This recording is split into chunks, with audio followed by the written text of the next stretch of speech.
Hello everyone, রয়েস কিচেনে তোমাদের সকলকে ওয়েলকাম। আমি তন্নি চলে এসেছি আবারও আরেকটি নতুন রেসিপির সাথে। আজকে শেয়ার করছি দিদির হাতের ঘরোয়া পদ্ধতিতে খুব সহজেই কিছু সামান্য উপকরণ দিয়ে চিকেন।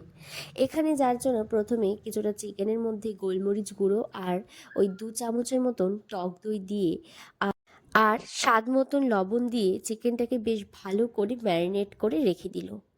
এদিকে কড়া বসিয়ে তাতে সর্ষের তেল দিয়ে এবার কুচনো পেঁয়াজ, কুচনো টমেটো, আদা রসুন আর চেরা 4 থেকে 5টা কাঁচা লঙ্কা ভেজে হালকা করে তুলে রাখবে। এবার তার মধ্যে কিন্তু 1 চামচ পরিমাণে লবণ, সামান্য ওই 4 থেকে 5 দানা চিনি এবং ওই 5 থেকে 6টা কাজু বাদাম ভালো করে ভেজে তুলে রাখলো।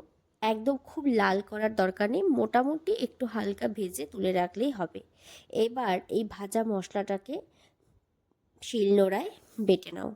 এবার আবারও কড়াতে অল্প পরিমাণে তেল দিয়ে ওই ম্যারিনেট করা চিকেনগুলো হালকা করে ভেজে তুলে রাখো।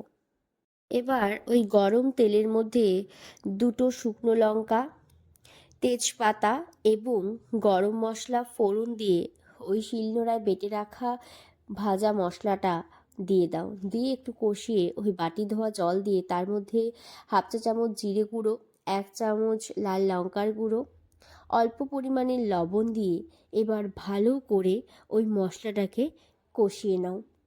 তার মধ্যে যখন কষানো হয়ে যাবে, যখন মনে করবে তেল ছাড়তে শুরু করেছে, ঠিক সেই সময় ওই ভেজে রাখা মাংসটা দিয়ে দাও।